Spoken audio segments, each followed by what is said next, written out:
Welcome to the Underground Nation podcast, the platform built for raw, unapologetic creativity and the true voices of the underground. Hosted by the ghost with the most, Bounce Ball Boogie, this isn't just another interview show, it's a spotlight on the stories, struggles, and triumphs of independent artists.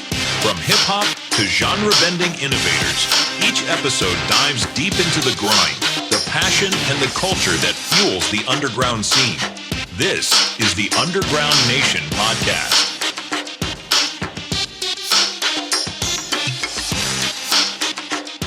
Underground Nation podcast family, today we're bringing you a force of nature, a multi-genre powerhouse who refuses to fit in a box.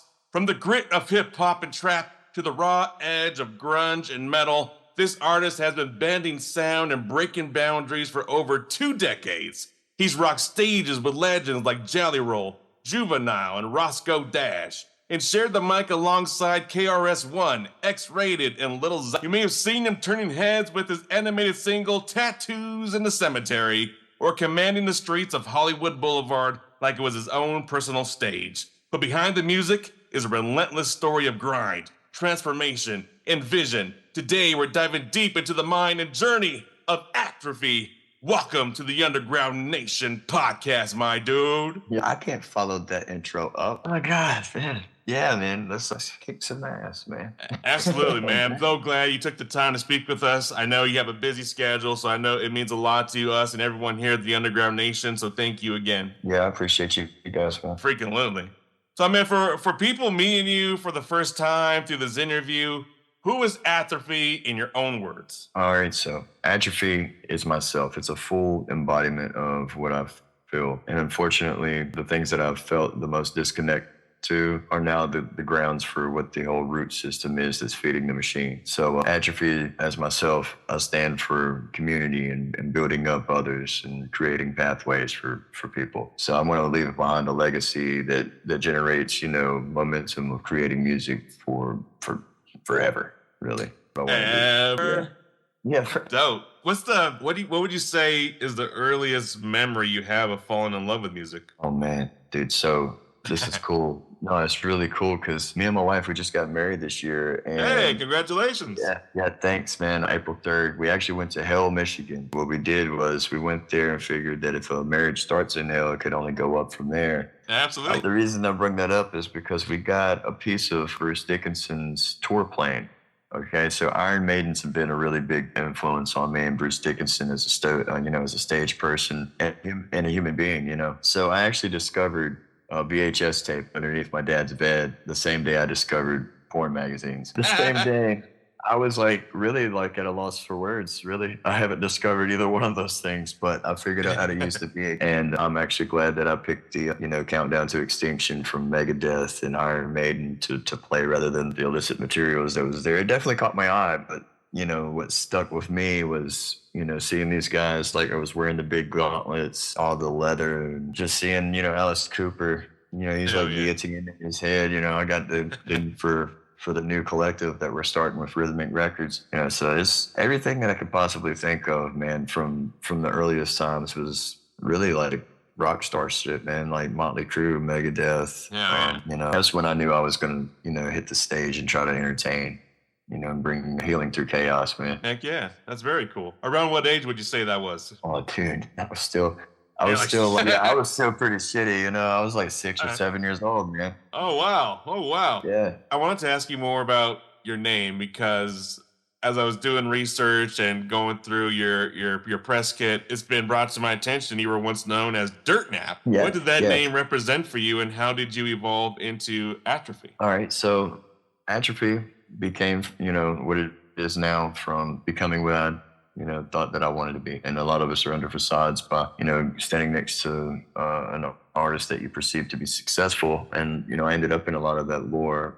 Dirtnap actually became really just what it sounded like, If you were really hanging out with Dirtnap, you're getting one of two things, you know what I mean? And I really had to separate that, even after doing that show with Lil Xan, seeing he evolved as an artist and as a person, he went from glorifying the stuff that held him back ultimately to being able to actually use his fan base to connect with other people. They're like, hey man, you need chill out. It's not cool to be found dead in a van at a festival. Definitely not. You know, so while that does happen, that's what, you know, I'm about, man. Dirtnap, I buried it. You know, it doesn't mean that it's, you know, the components don't exist, but I'm part of salvaged pieces, and so many different pieces of web, so to speak, have grabbed me and kind of taken me to where I'm at now. So I'm very grateful for that. I'm sober. I don't do anything anymore. No drugs, no alcohol. Wow, incredible. Yeah, man, the alcohol thing. When did you realize that it was a problem and you had to find sobriety? Oh, man, forever, really. Just because I came up when I was younger, man, where my parents were really neglectful and negligent to the point where, you know, bathroom habits were unaddressed. So I actually become septic, and my intestines started to split. So at a young age, I was going through all this stuff. And when the doctor had introduced this medical thing, you know, what a suppository or an enema is, my parents they started using that as a punishment or a means to manipulate. So yeah, I know. So doing it, and I'm saying this not out of like, oh man, I'm saying this because I get it. If that happened in the 90s, and there was plenty of other craziness, if that happened then, and you can imagine where our future's attention span is, it's right here. It's 10 to 15 seconds at best. So that's why I try to share awareness on, if you're falling behind, if you're lagging, if you're not known to these resources, every time that you spend away or belittle something to a child, you don't really realize, you know, that how much of that stuff is really falling back. You know, my grandparents would have imagined that it was taken care of, but ultimately, you know, I ended up in a molestation and a rape involvement where I was a victim, and I was kicked out by my dad. You know, I was called not a great word, but and was told to leave there. So feeling like the people that I was supposed to trust really kind of like disconnecting me. I didn't understand it. I watched my mom, you know, be cool with my friends, and I felt like she was kind of making up for it to me vicariously through them. I know this sounds crazy, but I felt like, you know, she was kind of like stuck in this thing with my dad. It was all still wrong, but it led me down some roads, man. You know, substance abuse. I ended up getting pimped out, you know, because I discovered drugs. I discovered being a do boy for other people. And the music really entangled me in my drive and my artwork, you know. Right. So we can't say it was just one specific event. It sounds like several events that led up to you saying, I'm dedicating my life to music. Yeah, dude. So that sobriety thing is a big one to me, man. I didn't realize I was self-medicating. I had no idea. Yeah. Like, I knew I was abusing, but when you start breaking up with yourself and not your girlfriend, that's a hard one to get back, man. I definitely been there myself, so I truly understand. Yeah. Before the chaos and before you making that decision to go full throttle in music, did you have any other dreams or career paths that you were kind of debating? Yeah, at one point in time, I was, you know, I really wanted to be a skateboarder. I think everybody that watched Viva La or played Tony Hawk wanted to. Yeah, Tony Hawk. Yeah, you know, on the PlayStation 1, Tony Hawk. Dude, I've got it downloaded. When we get done with this, man, I'll share some stuff with you. I've got like a whole plethora of things to do there, but I think that it was so nuts. Oh goodness, I got off track, man. Bring me back because I got ADHD. Oh, you're good. You were saying with being a skater and watching Viva La Bam and Tony Hawk, they had some motivation for you. Sorry, dude, I get excited when it comes to, you know, like things that I'm really passionate about. But I really wanted to be an artist, and I'm still tattooing. So even through prison, even through different things like that was, you know, supposed to hinder me. When I was younger, I started drawing fan art.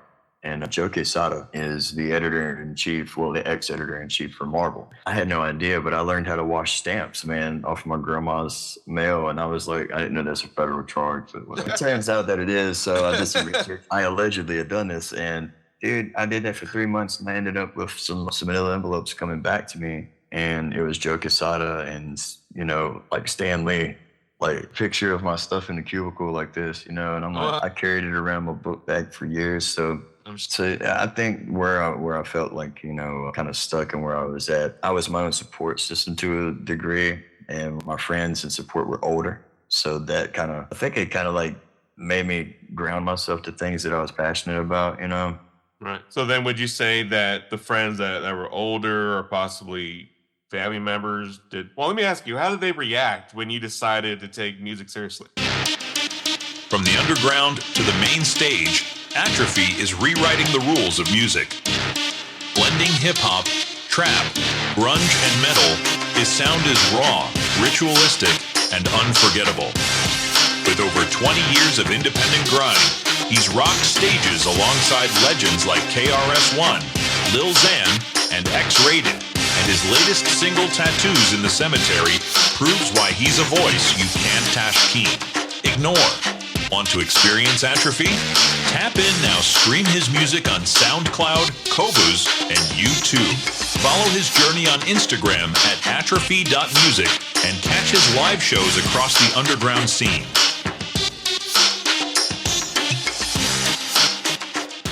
Oh man, well, my grandpa, he was always like, he didn't do drugs or drinking either, and his thing was just fishing, and he would just play the guitar all the time. So I just, I used to like playing Bonanza on there and watching Rifleman and stuff like that. I'm like, dude, while that may not be my thing, that's what got him into that comfort and feeling like he could share that piece of himself with me. And that transferred to me, bro, and I see that every day now, like with the things that I'm passionate about with, my kids and trying to establish, relationships with the ones that I don't have that with yet.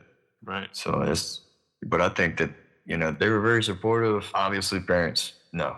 Obviously my mom was, that was a whole different machine. It's kind of like always wanting that kind of attention or that validation. But I think really trying to make people accept me for things, really, I think it took me to a darker part, when I started losing those people that were older. They were like my grandparents and stuff like that.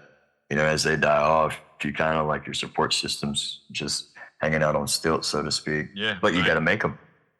I definitely get that. My grandparents raised me. My parents were lost in the sauce. My grandfather, he was a mariachi player. He played the guitar. So that's where I started kind of getting the jive for hip hop, because he would just play the guitar. Right. And I would just start singing along with it naturally.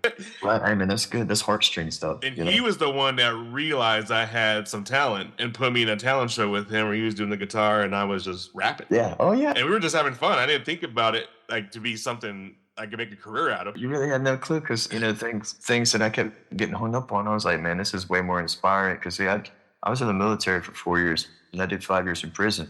And the programs that I wanted to bring was for those kinds of people, what I'm saying? So my daughter's going through Shriners Children's Hospital, so I wanted to bring a program that allows children to learn how to do what me and you are doing, and then connect with those other kids that are going through these similar experiences, not to be overwhelmed by, a doctor's touch of coldness. They're pleasant to deal with, by the way. It's great. But, those kind of things they can't supply through, medical, while that's very, very much needed. Just that escape for a minute. You never know what just getting a pair of studio headphones and an auxiliary cable could mean to a kid that's going through chemo or, encephalitis or things like that. You're right. I was just telling one of my friends the other day. He said, "How long have you been podcasting?" And I said, "I've been podcasting before I even knew podcasting was a podcast." I remember back in the day when Home Alone came out and the little boy had the little recorder. Yeah. He'd walk around with that thing. I remember I got that for Christmas one year. Oh my God. I was podcasting. That's a big thing of mine too. It's like, now if me and you do what me and you are doing now on the street, obviously they're going to think one or two things, and it's usually not a great one. It's going to be, I'm getting weed or some shit like that. So I'm like, if you think about it, conversations, like I said to you, have become vintage. And that's why I said I'm a collector, because there's truth in having a personable, this is as close to me and you can get as far as having a real conversation. But I'm like this if you were sitting there, that's not green screen. I'm just sitting here at the table chilling. Yesterday, I was going to rock that thing with you with the schedule mix up at the fishing at the lake, man. I was like, man, I'm always on the go. So I'm like, this would be different to do it at the lake, just fishing with the kids, But, yeah, it would be. It would be cool. But timing and the universe has its own decisions. We got it right, though. Absolutely dope. I definitely appreciate you making that work for me. So then, can you tell me what was your very first performance like? Oh, dude, I was like that close from pissing my homeboy's pants. Yeah. And I'm pretty sure I threw up pretty good, because the first time that I had actually like really performed in front of like a group of people that, not that everybody doesn't matter, but like one of those teeter-totter moments. Right. And I think everybody who has those cataclysmic moments with an artist that they look up to, most people that are my age or most people that are coming up now or whatever in our audience don't know who KRS-One is.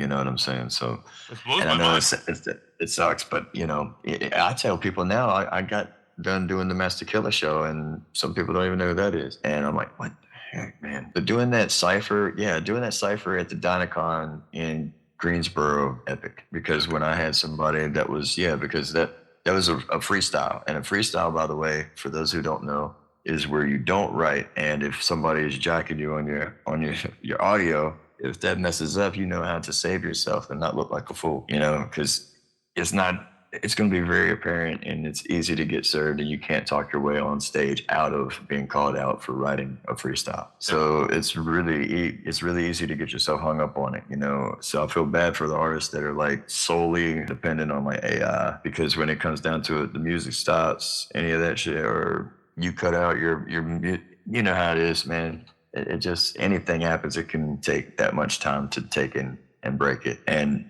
during that time, I was 15. Right. I'm 34 now. So to be doing that with a guy like that and him saying, yo, bro, you got bars.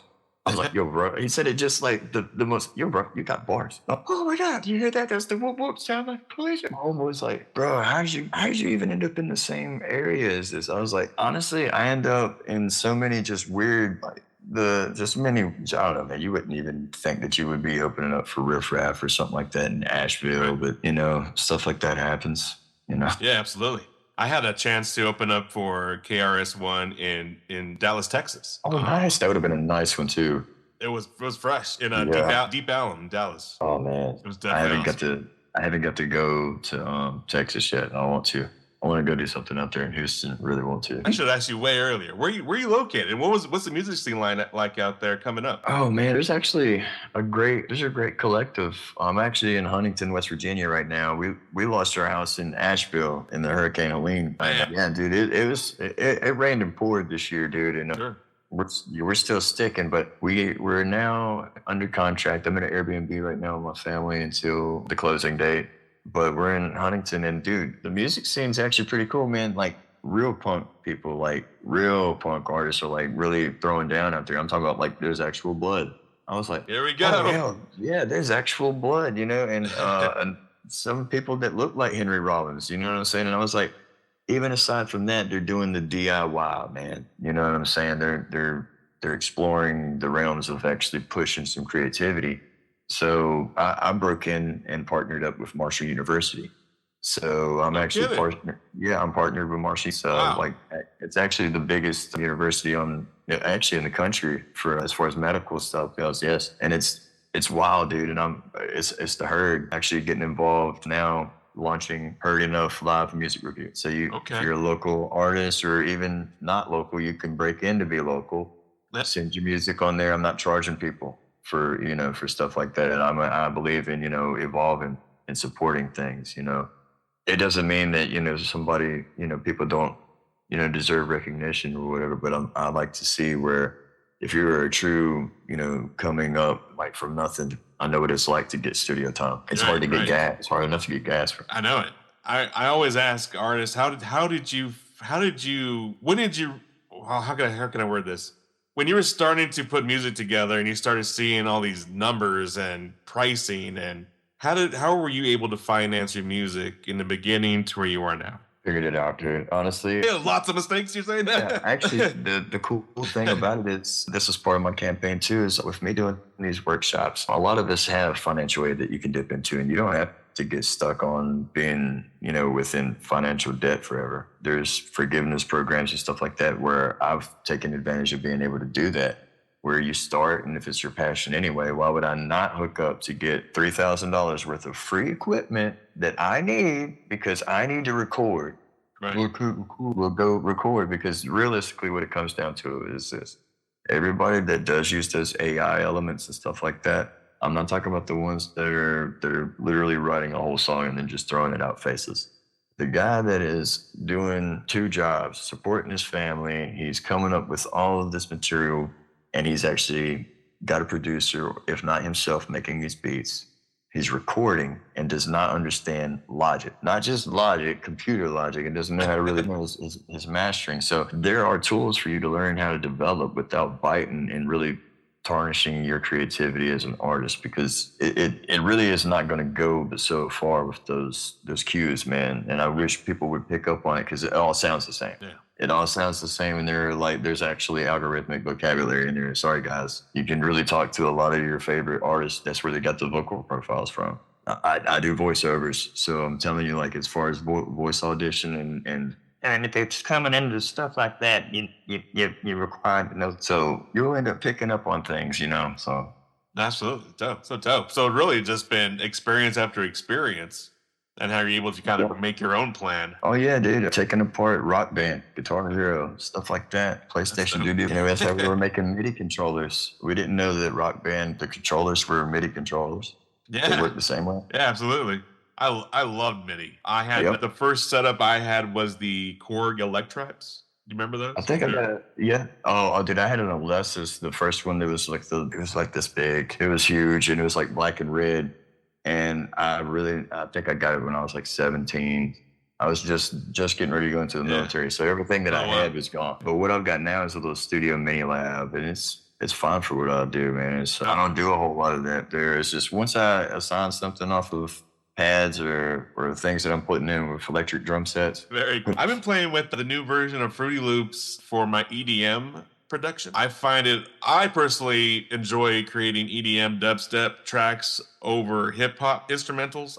When it comes to my hip hop, I'd rather work and network with other producers and have them do the production, let them do the mix and masters. They get their name out there along with me. And so it's just not me pushing it on my own. You know what I mean? I'd rather have a team behind me, but dubstep and EDM type stuff, I just have a real joy of creating that type of music, especially with the new Fruity Loops. So I could do it right here on my PC. You don't have to use anything else other than my MIDI board if I wanted to. That's dope too. I like that. I feel what you're saying too, because the EDM, I feel like I got a buddy that does it. I feel like when you're composing those and putting those things together, whether it's drops and all that, I'm like, you're really focusing on the reaction and that chasing out through moment. I always practice on my wife. I'm like, if I can make her do a reaction, then I know I got something. Yeah. She'll be my biggest critic. She'll tell me the truth. I know, like everybody that was coming up when I was listening to stuff like that was like, when he came out, it was like, what? The whole thing just changed up. It's like, why you can make this really lucrative? Yes, we can. Yes, we can. I mean, I came from the era of selling records from the trunk. And I think that's making a comeback. Personally, I still do it. Yeah, you should still do it. I think people should do more often. Underground Nation family, it's time to introduce you to an artist who embodies everything this culture is about: grind, vision, and authenticity. For over 20 years, Atrophy has carved his own lane, fusing hip-hop, trap, grunge, and metal into a sound that's dark, powerful, and undeniably his. His latest single is more than just music. It's an experience, a story told with raw energy and haunting imagery. This is an artist who doesn't follow trends, he creates worlds. Turn it all the way up. Here's Atrophy with Tattoos in the Cemetery. Let's get it. Cooking up tracks in the kitchen, I know they gon' eat it too. Look at the girls that came with you, I know that they leaving you. Saying my name in the back and it sounded like Beetlejuice. My yellow rose, they shot. Pikachu. Tattoos in the graveyard, bitch. Come get into them, bitches in the cemetery. Expect to get fucked to death. You fuck like a beast and get it tatted on your chest. If you see it, R.I.P. it's recorded in progress. Reminiscing my life, the pen and paper going. I just type it on the app and keep it moving on. And never had to see the blue lights cruising on. And now I'm rapping in a bit of boy. Keep it subliminal, residuals, minuscule. Don't look, I gotta break it up, spinning the rules. I'm a hungry white boy in a day in the bulls. If it didn't need to go on Molly, I was getting full. Whenever I see to make space, to arrange a place, make a face. Even keep it crowded and blowing up my face. Star for the strings, so I raise the stakes. Bloody, but I'm like amazing grace. For everybody that said it, that Atrophy wouldn't get it. Well, they must not be aware I'm spitting clinical visits. Cooking up tracks in the kitchen, I know they gon' eat it too. Look at the girls that came with you, I know that they leaving you. Saying my name in the back and it sounded like Beetlejuice. My yellow rose, they shot. Pikachu.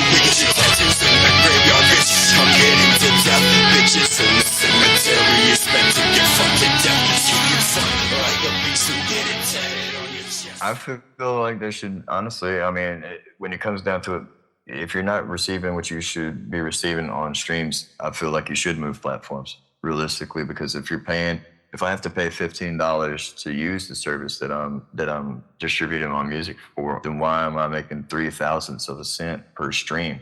Right. And really, because there's going to be a few people that are going to be able to connect to this and say that, yeah, I've sat in an EBT office or a welfare office or a security office and said, when they ask me, what is your income? And I say, 0.003 of a cent, 0.003 of a cent per stream. If you're sitting there with kids, I hope that you have another job lined up to put on that piece of paper, because you might get investigated. But realistically, I'm like, why would there have never been in place a minimum wage act for performers or entertainers? Why would that be so hard, even if it was so simple as 50 cents of a credit? If me and you go to the jukebox in the 90s, we know that 2 quarters got us 1 song. Yep. So in this case, if me and you had a platform where not like Spotify, but we had a platform where we were hosting, not charging, just hosting a song. And if you paid 50 cents, you knew you had 50 songs. 50, right. 50 plays, bro. And in fact, it was called Napster, the disruptor of the industry. But was it? It was in a sense, but I feel like, and it definitely was, because it stirred up a lot of crap. But yeah. I think realistically, the big people behind that were at such a conundrum on how much of articles of organization were not there. Because I'll tell you this, it's been really hard for me to bite my tongue on certain situations that I know that I've been screwed on. And I know right now that the only thing holding me back from ruining their career is $650 to keep from buying a trademark in their business license. Oh, man. But because I won't say names, and because I won't need to stir beef, I don't need to do that. The point's been made on how you conduct business with people in the industry. So do not be fooled when it goes into, I can make this happen for you, because I've spent $10,000 to do something. And then I've spent 0. And it's all what you believe and what you put into it, bro. Yeah, absolutely. If your heart's in it, if your heart's in it and you're really about it, then it's going to work out, So I've been really quiet. I'm all about the independent grind, independent hustle, but I'm also big on networking and finding others who are on a similar mission. Like you and I, we're on a similar mission. We're on different missions, but they're similar. They relate. So we're able to come together and correspond our experiences, and probably find some mayhem within those experiences of how we can then overcome moving forward together as a network, opposed to staying just solo dolo on your own. I mean, that's the biggest reason for me of wanting to work with other producers on hip hop tracks, because we could work together as a unit instead of me just worried about me. Yeah, because dude, I found so much. It's much more humbling, and it's a lot better knowing. Me and my wife have went across the country a few times, whether it be Amtrak, bus, plane, or whatever. Right. We've done this, and with all of our belongings at some time, and we don't really, I'll be real with you, that's a very few times, if any, that I've gotten like monetary revenue, bro. Like, to be real with you, when you're doing that stuff, it can make you salty, it can make you resentful if you're not really, understanding, hey, if I'm not going there with 2 t-shirts, I'm not selling 2 t-shirts, right? So if I go there, I want people to know that set list that I'm performing, somebody's walking away with something. Everybody is, actually. There's not one Guns N' Roses album that you're going to be able to listen to all the way through to the beach without skipping a song. Just saying. So I like to keep that in mind. I'm like, as much as I love Axl Rose, I like my ears. So what you're saying is you make music that you enjoy. If you enjoy it, you're going to find an audience that enjoys it. Pretty much, man, because everything, there's not many people in the world at all that's going to be able to be considered a passerby in your life, because whether you're having to shut them out and ignore them, you're putting the energy in to make them not prevalent to your situation. Therefore, you're still having to put it into your self-control. So I find it that if I'm sharing my struggle with you, whether it's just struggling to stay afloat, and I can't swim that great. If my wordplay has to move my water wingies to get up to just the coping of the pool for me to get somebody I've never met to help me on or off the stage, that means a great deal. I'm in stage 4 liver failure, dude. Oh my God, bro. And doing these things, like consistently drugging, consistently out, on alcohol and stuff like that, just in and out. You don't realize, if you're not giving yourself a break to acknowledge, what you're stacking. You know, I got, because I've got 3 kids that don't know me, bro, off of this. And just now being able to myself as, you know, a credible parent, you know, absolutely. You know, because that's, you know, I just actually, we're doing an adoption officially on August 14th this week with my son. So I'm like, to be literally picking up syringes off of the ground and banging them to, hey, come on, we're going fishing, or hey, man, I just took you to the Detroit Pistons game, or you know, making healthcare. You know, it's a lot, man, and that's where I'm making the music. I don't really fret so much on the audience because the song's fine. The song's fine. That's right. So you're becoming the role model you wish you had. Exactly. I struggled so long to become what I wanted to be, and found out that what I was trying to become was just a myth. That was all the stuff I seen on top. You know, when you're actually sitting there talking to the people that have been next to, you know, those experiences and have went through them, and a couple times not listening will really make you open your ears and you're like, yeah, that's really, let me actually really pay attention here, because I'm really about to wreck myself. Right, absolutely. I had a similar experience when I started having children. So I mean, I had to learn how to become a father, and I never had a father. I had my grandpa, and he passed away when I was like 11, 12. So that goes back to what we were talking about earlier, as our older role models passing away on us and kind of leaving us at a position where, dang, what do I do now?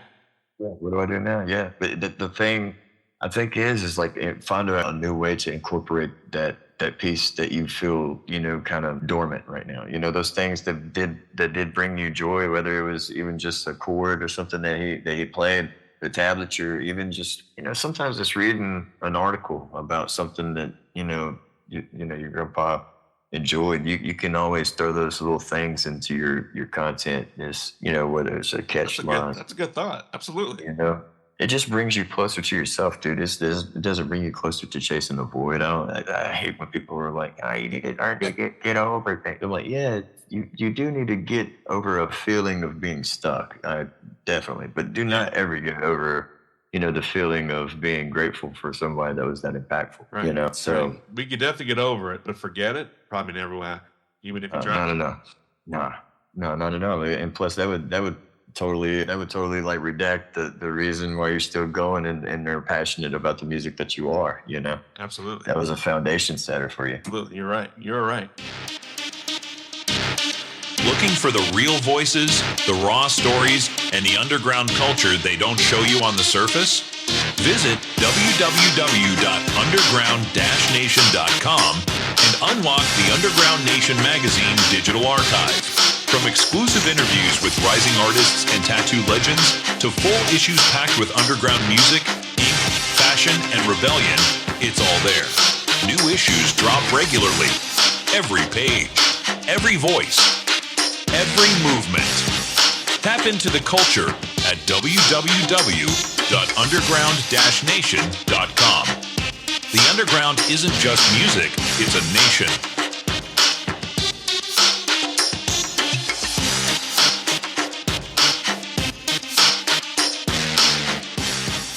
Which I wanted to ask you because, as I said in the intro, you blend hip-hop, trap, grunge, metal. Which of these came first for you? Oh, man. You kind of answered it earlier, finding the record underneath your dad's bed with metal music, the rock music. Yeah, definitely the VHS tapes From Here to Infirm, and it was in Eternity. Yeah, From Here to Eternity and Countdown to Extinction by Megadeth. I would say it was metal, but as far as like me being confident enough as to call myself a part of a band, you know, or something that I could represent myself, it was gonna be rap, because when I found out that I couldn't be a front man of the band that I was in at the time, and this is because you're 13 or 12 years old and you're trying to play bass and nobody knows how to play any of those instruments, let alone have them, you know? I found that Anthrax with Public Enemy gave me a little bit of hope of like, whoa, wait a minute, you can do different rap? They're like, oh, boy, bass. How low can you go? Yeah, I was like, oh, let me get that. Bro, Public Enemy just dropped a new album a couple weeks ago.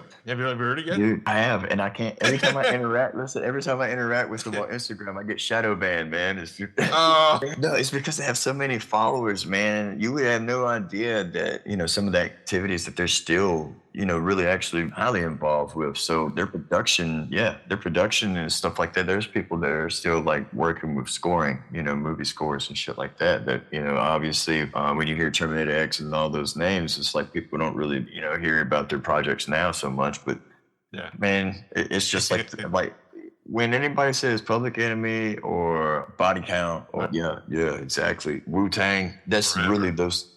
Yeah, those are three names, especially. They always go right there. It's just it's the same as when somebody says Outlaws and Junior Mafia. You know what I'm saying? It just automatically starts throwing the domino effect of these groups. Right. And I love it. I as well. So did you was there ever any pushback from people or your fans who didn't understand your genre mixing approach? Honestly, no. And if they did, I don't think I really cared. But the thing was, I'm very animated. And because Wayne's World had a big effect. Yeah, Wayne's World. Where you gotta go. But yeah, when I seen him playing the drums in there and seeing Alice Cooper switchbacks, and I was like, man, that's Feed My Frankenstein. You know what I'm saying? He's like, I'm like, you can hold a snake? Like, you can actually hold them? And, I'm a little kid, man. So, yes, right. I'm asking stupid questions like that. But when you become an entertainer, and looking at everybody, and you don't smoke cigarettes, but you've got a cigarette lit on a stage and you're holding a ferret just because you understand entertainers' rights. And people were like, fuck, is he wearing a diaper and a ferret? And he's got a lit cigarette. He's not smoking. It's just lit backwards, The song can totally be butt sometimes. And I've found that, nowadays, obviously you could be Gallagher and just have like a set list of some loops or whatever. But now looking back at those things that made me where I'm at now, the evolving of theatrics on stage, dude, I give you like my whole everything. I have a whole ego death on stage with you, man.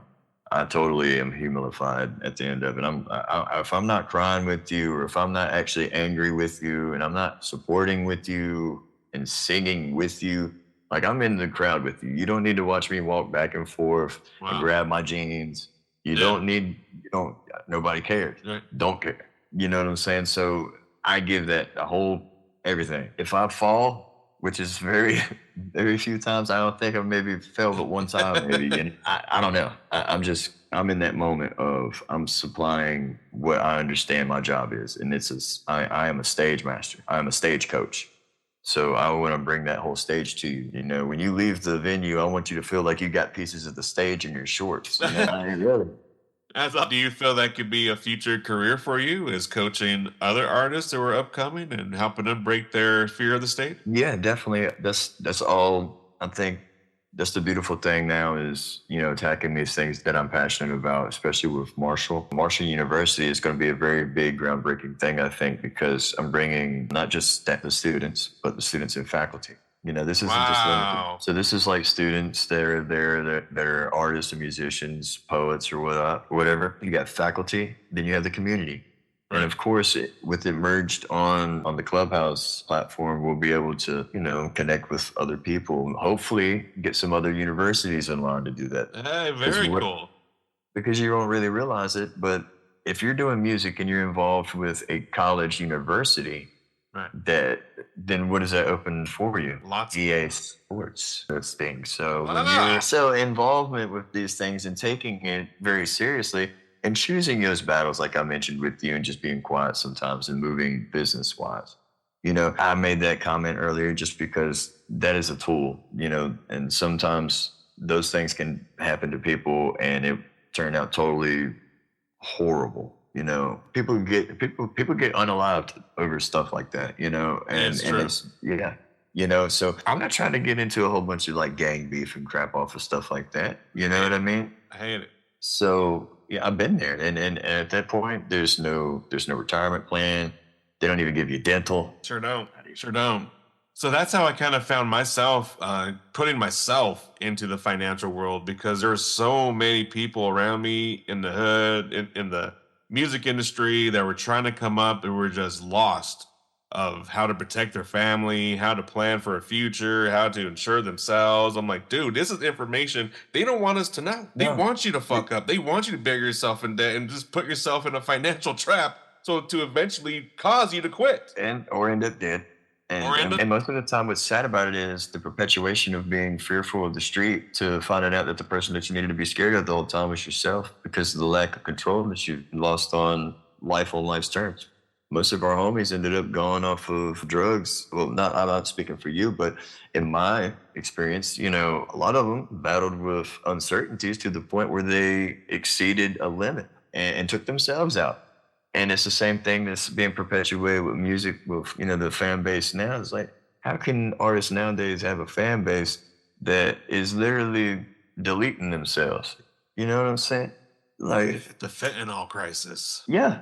I mean, even epidemic. I'll say that instead. Crisis. yeah. Fentanyl epidemic.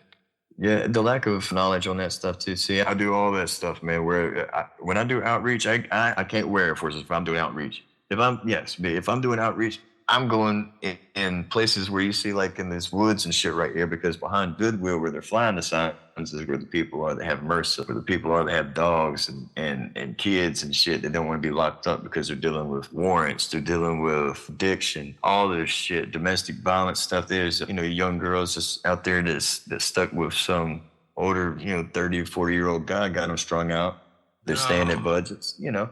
So when you get to the bottom of stuff, like, you don't find that by handing $1 to some dude that needs a beer. While that's cool, I get the gesture. I've been on all of these people. I've been the guy flying the sign, the one that was too sick to fly and in the woods, and now I'm the dude that's trying to not save the world, but try to just share a little, you know, enlightenment. Man, I get on my kids about that, you know. Even if you save one person from falling into darkness, it's worth it. Oh, there's never enough matches, man. Me and her stayed in Oakland. It was constant. I could not leave the hotel without going and having to have at least 6 or 7 Narcans on me. And then I would have to. I found myself going to the bridge spots. I keep that thing on me. Yeah, And so I had to tell them. You know, I actually, you know, I'd leave boxes, but I would start going to the bridges outside of where the Hotel Utah Saloon is. It's where Robin Williams and Whoopi Goldberg got her start. There's this crazy community over there. It's like a big tent city, and they're all using. But the thing is these, what do you call it, harm reduction?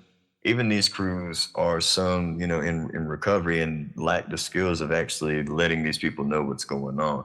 A lot of these people get the clout off of sharing a post saying, hey, look what I'm doing, leaving this there. And meanwhile, they're probably getting ambulance rushed down there. I take the time to show them that the nasal does not work unless you're aware of your own overdose. If you were aware that you were about to overdose, then it's possible for you to get that in there while your airway is open, right? Right. If you're laying on your back, you can't tell me that you're overdosing, nor is anybody around them going to be aware enough to even give you CPR, open your airway. Oh, man. So do just I haven't even enough. thought about. Yeah, so just do just enough to say, well, we give them, you know, preventative actions. That's not preventative actions. That's a desperate measure, and that's the smallest amount you could possibly get. So, you know, I give drink condoms to clubs and venues when I go. So your drinks ain't getting spiked or hit with GHB. None of that stuff. Dude, I look out for my people, bro. I mess around, man. And you know, what's really hard to talk about is when you have friends and family who you know who are actively addicted to things, but yet you want to be around them because you love them. You already know the sound of Atrophy raw, unfiltered, genre-bending fire that lives deep in the underground. But did you know he's not alone? The Underground Nation magazine is your home for discovering artists who share that same grind, hunger, and fearless creativity. If you vibe with tattoos in the cemetery and the unique energy Atrophy brings, you'll love hearing the stories and sounds of other underground innovators pushing the culture forward. From hip-hop to trap metal, grunge rap to experimental sounds, we've got it all right here at underground-nation.com.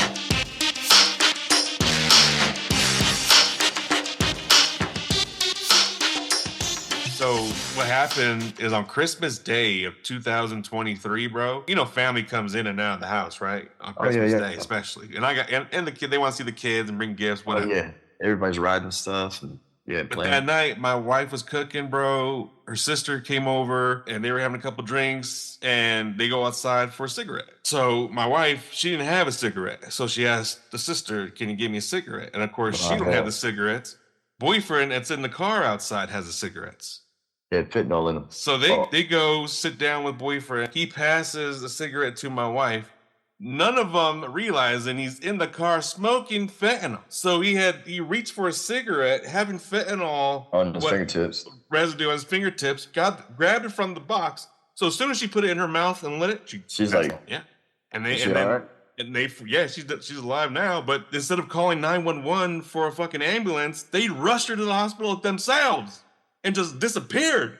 Oh yeah, man, dude, I'm telling you. And see, like I said again, lack of awareness, right? They could save so much.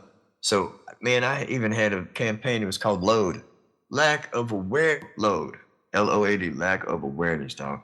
Meaning where, man? Because you have no idea, man, like the amount of people that are not aware of what is happening around them. You're right. You're right. I have no idea. You're right.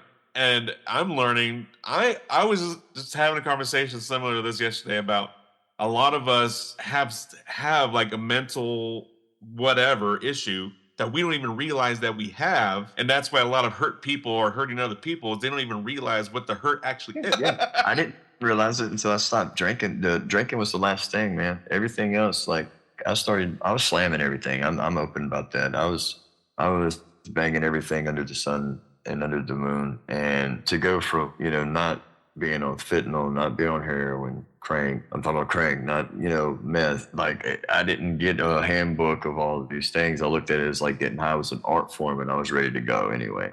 I had already felt like I'm like, what the fuck, man? Everything is just it's the same thing. I'm never going to be anything. But why would I perpetuate that? It's because of these same.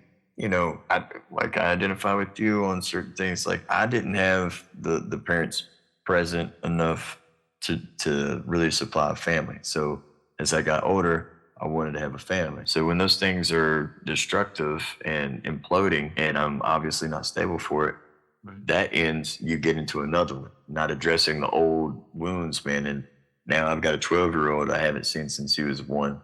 And he's born on Christmas, so it adds salt to the wound. He was conceived on April 1st, April Fool's Day. So it's just this and born on Christmas Day. And I was in prison when I met him. So, excuse me. Yep. So when it comes into that, I have a lot of things that when it goes to looking at social media, my baby mamas are, if there's only one that pays attention like that, but most of them are like, oh, you're living your best life. You're not involved with it. I'm like, no, hold on. I'm not. I'm like, because realistically, I've tried every bit of everything, documented. This is the first time I've ever been able to have my name on a piece of paper saying I'm a plaintiff, dog. So for me to be able to say, hey, I'm doing the steps to be a father and not a baby daddy, I don't want to be a part of the problem. I want to get my, everything taken care of, man. Gotta have the kids right, man. I can't be about what if I'm lacking like that. You're right. So I'm proud of you, bro, for making that decision. I mean, one day you made a decision and you stuck to it. Yeah, I don't have a choice, man. They don't have a choice. You know what I'm saying? They don't. They're the other half of their, the parentals in this is lacking the awareness. Like I said, dude, I have, like I said, my oldest son. I'm still trying to locate, but my youngest. This crazy, man, to be sitting here trying to put studio stuff together, and you get updates talking about, if your baby mama's arrested with somebody who's concealing a murder. And oh, wow. Yeah. So you're like, hold up, man. This dude and my kids, I'm like, no, this ain't adding up. I can't give into the stigma that I've allowed so long to be the truth, like I'm a bad guy. I'm not there for my kids. I'm like, no, sometimes relationships don't work out, but you can't take it out on a kid for years. It's not fair. Definitely not fair. Definitely should never happen. But I'm definitely glad to hear that you turn everything around. You're becoming the role model for your kids that you wish you had. That's incredible. That's incredible. And you're sticking to it. That's why I tell people, you just got to make the decision. Whatever it is that you want to go out and achieve, you have to make the decision, decide, then create a plan, then execute that thing. The plan may adjust. The plan will adjust. Oh, yeah. Yes. But the plan should never change. Yeah, we can adjust it, but just have a goal. That's what we're working on now is, try to identify some goals and get some direction going. Absolutely. I was wanting to ask you, where do you usually write your music? Studio, home, on the road, like you were yesterday fishing? I know, man. Sometimes I'll write there fishing too. Realistically, a lot of times, obviously, like it's my life I'm sharing. So A lot of times, if I'm doing an exercise where I may be listening to a few instrumentals that I get from producers, I usually will go 3 or 4 hours where I'm just standing up. Because this right here is normally the longest that I'll sit is when I'm doing interviews and stuff. Because my medical stuff, it won't allow me, dude. It hurts so bad. And, I appreciate you. It's just like the swelling in my stomach. It causes so much there. That's why I tattoo very limited now. But I get the best result if I am writing pretty much in like a natural spring. I know that sounds kind of very specific, but my best result is a natural spring just because it's like that cool air coming off of the water. It could be hot as crap, but it's weird how that stuff works, man. And I'd never really been to one until we went to Sutra Baths. I think that's what it was. It's on the West Coast. It's around the Second City. It was beautiful. It's a Greek bath. Like, when you see ancient Rome bathhouse, you're like, oh man, this is nuts. So and ever since doing it at like natural spring baths and stuff like that, dude, it's like, you're actually really self-reflecting on yourself and what you want to project. Right. I'm not always on peanut butter and jelly times. I got a slow roast sometimes. Absolutely. But as you said, you're telling your life story and the experiences that you went through. How do you handle those moments when you have creative block?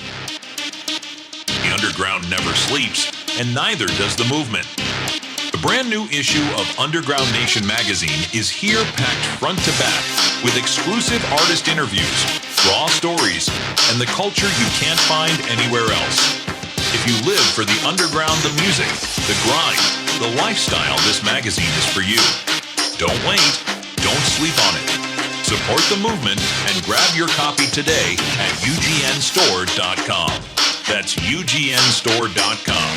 Get plugged into the underground and order your copy today.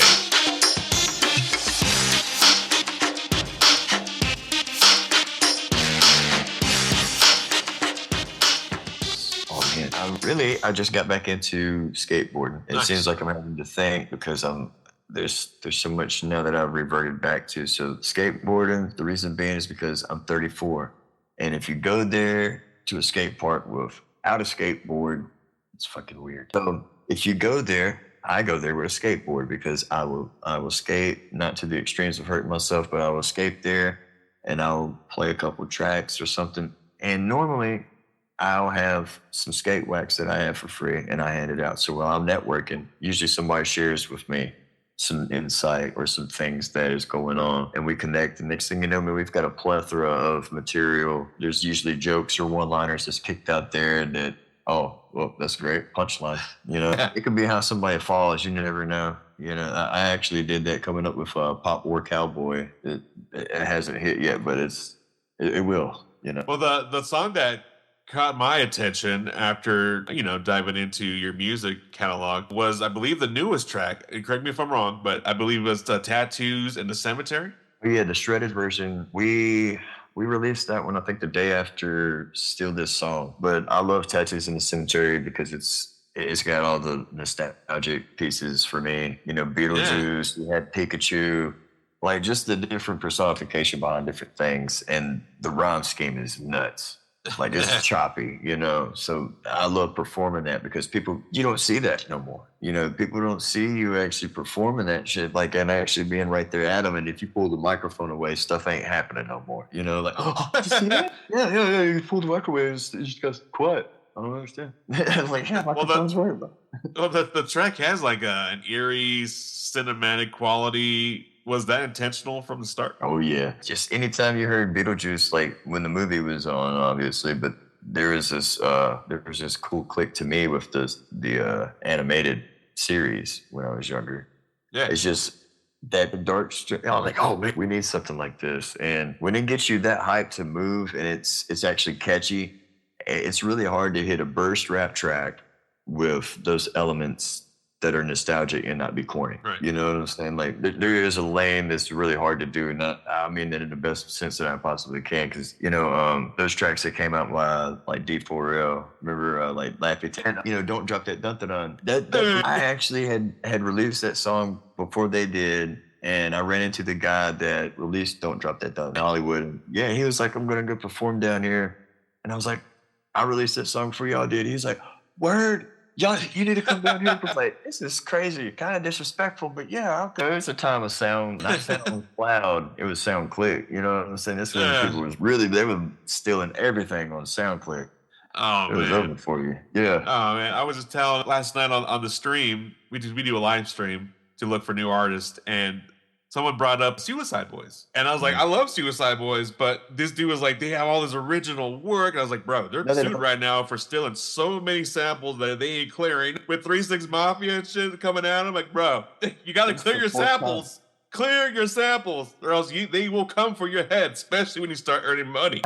Dude, and you know, because when people ask me about some of the beats and shit that I get, like when I'm releasing something, I have a process that, because it is finance, you know what I'm saying, to think, all right, is it gonna make logical sense for me to invest in exclusive rights all the way out on something that I'm questionable about on a release? No, because it's covered up to like 1 million streams, and if you just started Spotify last week, you're not getting 1 million streams, and you're not hanging out with Drake. So 9 out of 10, you're probably gonna have to, you know, start with a standard lease, build a relationship with your producers that are in your lane that you work with most. That's what I do. I do that, and I still end up with, because it's funny, because like they're most of the time overseas, and when they get back to me, it's like a response, and it's kind of like broken a little bit, and it's like, do you have the license for this contract? I'm like, and you'll see there's like 17 other emails between me and the same guy that, yes, I have the contracts here and the license agreement, all this. So I always was like belittling it, you know, until it came a time where it was like, oh man, this shit's really serious here. I need to make sure I have everything, because I was scared to death, dude. I released, I don't know if you've seen it, but Still This Song has got Chris Calico and a twist on it. And I released that on a Monday. You know, I wanted to defy it. They was like, no, best time to do it's on Friday. I'm going to do it Monday. And I'm going to do it back to back. So I released one on Monday, one on Tuesday, one on Wednesday, one on Thursday. I did it for 2 weeks straight. And I just released a song every day for 2 weeks. And I didn't do no promo. Dude, Still This Song ended up with 25,000 streams and over 900 playlist ads algorithmically from Spotify in less than 72 hours. And I was like, man, don't let nobody tell you all this crap about you got to hit all this stuff at this point, man. Just do what you do. That's right. You know how many times I got asked, how many times should I post on social media? What's the best time to post? I'm like, anytime is the best time to post. Yeah. At least there's no set amount. There's no right answer. Unless you're in a breakup. I will tell you that there's some circumstances probably you need to stay off of social media. I would just say that'd be, you know, there's not. I'll agree with you on that one. But I will tell you though, that the manic stuff, the Instagram, you know what I mean? I sucked at it. I still feel like I suck at it because well, let me ask you this, because I mean, you've been on the grind for over 20 years doing this. Yeah. What's the biggest difference in the industry now versus when you started? I hate it, man. I feel like really the biggest letdown is the ones. I know, right? Yeah. The biggest letdown is the ones that I looked up to the most, and to find out that quite to the literal sense, the biggest ones that I looked up to this day, I'm proud to say, are clowns. Clowns, and not a good clown either. And I love that. The reason I said that is because I ended up, you know, putting artists on pedestals and probably not even deserving in certain senses. But when it got to working and seeing where people's morals were and people's values were in shows, or how they treat their fan base, or how people, you know, conduct themselves with their fans, and their business, man. I'm like, dude, Violent J and Shaggy, okay, ICP. I will say I got to go and do the JCW versus GCW Detroit show at the Majestic Theater. Nice. That was not that long ago. No, dude, we just did it, and it was fire. And you know what? I did not get the memo that I was not supposed to jump in the ring. Oh, it's so nothing, bro. Because guess what, man? My wife, man, I love her, man. She saved the actual show because there was. Yes, she had been around me and all these different experiences that she knew exactly what was going on. These guys, like, I'm not throwing anybody under the bus, but you would be surprised how many people don't show up with a MacBook, a laptop, a flash drive. I show up with all of them and a lunchbox. You know what I'm saying?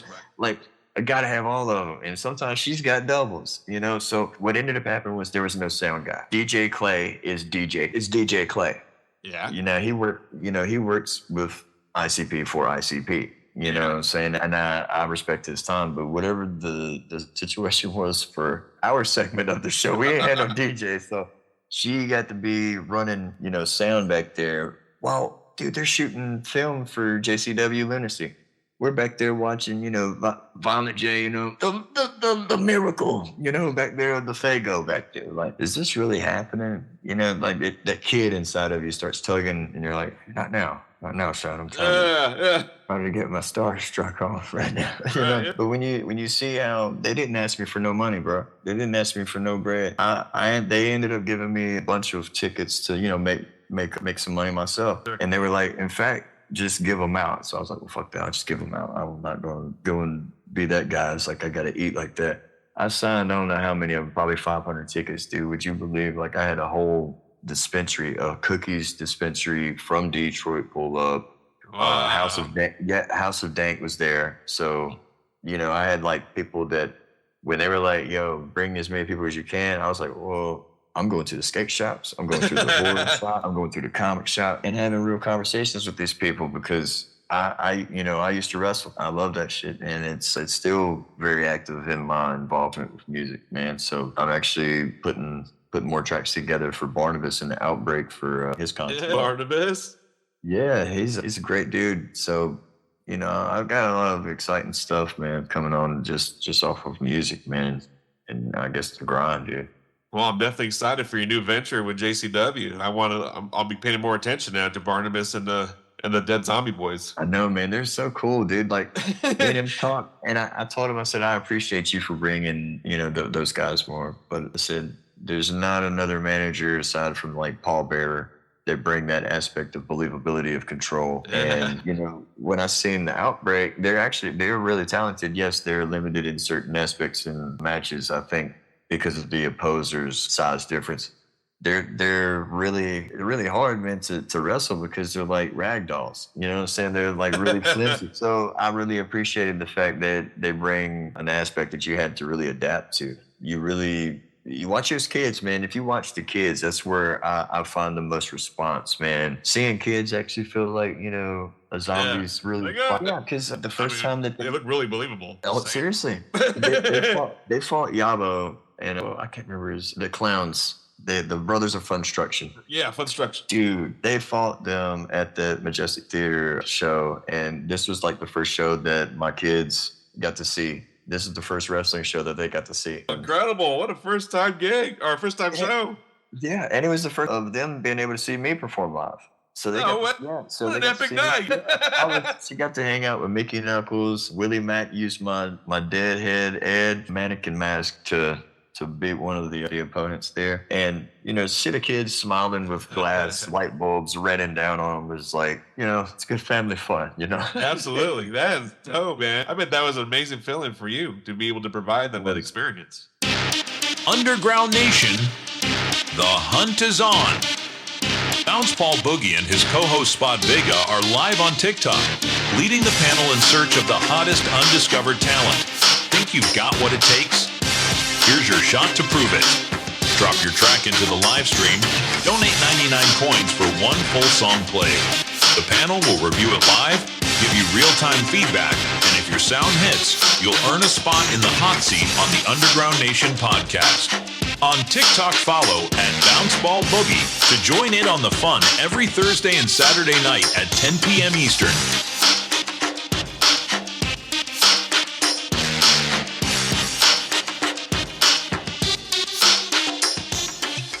Man, it was cool. Especially from someone who thought they would even be alive today. I'm telling you, man. I'm telling you, man. My wife gets on me so much. Yeah, I'm the biggest critic, and I hate it. I rag on myself so bad. You know, she's just like, I don't know why you like that. I know what you was like.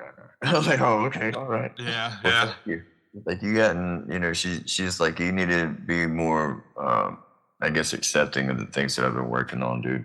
Really hard on myself. Definitely accept it, bro. Accept it. Freaking accept it. Freaking love the moment. Freaking capture that dream, dude, because you're definitely on the way, man. I hope so, man. I feel like I'm getting there, dude. I really do. You're on the brink. You're on the brink of something great. I hope so, man. Well, can I ask, now that you're kind of like seeing everything kind of, you know, you're seeing the puzzle pieces coming together, right? Are there any non-music ventures you want to explore into, like film, fashion, writing, Yeah, well, movies? yeah, I've actually been trying to dive more since I like using my voice on doing the voiceovers and more animated kind of things there, just because it does supply so much joy. It's fun. Yeah. No. It's a good pastime, man. You watch animations on mute and play around with sound effects that you got, whether it's bottles like this, and Yeah. it's crazy, man. I got kids now, so like all the values are still there, so I have to find ways to incorporate it without taking away my attention from them so much, you know. Yeah, absolutely. So she's starting to come out of her shell more, and she wants to sing. So I'm like, well, I can't always be on my like Thug Dizzle thing all the time. So and then they're on that K-pop Demon Hunter thing, and I'm like, oh my god. Well, it's definitely cool that to see you become a mentor. It's almost like it's naturally happening just because of your experiences in life. Yeah, then that's cool that you bring that up. So like I did peer support for a while, and it drugged me a little bit. I think if you're really in a dark spot in yourself, it's really hard to provide a good light for anybody else. Yeah. I think the biggest thing that we've got coming up now is we're going back to meet Jerry Cantrell, and after that, I think hopefully we'll hear back from the scholarship on the rock fantasy camp with Alice Cooper and Rob Halford. Cool. So very cool. Well, definitely to the loop. We're definitely willing to help you with some promo. Anything that we can help to support you and your movement, just let Underground Nation know we got your back. Oh yeah, man, I appreciate you, man, and likewise as well, man. Fantastic. Can I just ask before I let you go, because I know you probably got to get moving with your body, but when all is said and done, how do you want Atrophy to be remembered? Oh man, I want to be remembered as a conduit and as a catalyst for things that are creative. I want to be remembered for somebody that stood for somebody that wanted to see people move forward and build each other up and not tear each other apart. Incredible. Very well said, man. I felt that. Yeah, That's from the heart. That's from the heart. Thank you for sharing that. Yeah, thank you, man. All right, man. Well, this next minute or two, this is all you. If you have any shout outs, any special thanks you want to send out to the universe, to your people, go ahead. Let it rip, my man. Oh, yeah. So first off, I want to shout out you for doing this, man. Really, I want to say thank you for this, man. I don't have like a great intro that you gave me, man, because oh God, that was so great. I know, but I would definitely give a shout out to my wife and my kids, man. I love them all. And I want everybody to get the information that Atrophy is going to be able to be found on both my official website, which is officialatrophy.com, as well as Instagram, official_atrophy. You can find me all over YouTube, Spotify, all the platforms. But, I really just wanted to say thank you for allowing me to share what what I had to say and get to know me and actually have a real conversation, man. So much is lost on, I have to get this here and have to get that there. I'm glad that me and you get to have this correspondence.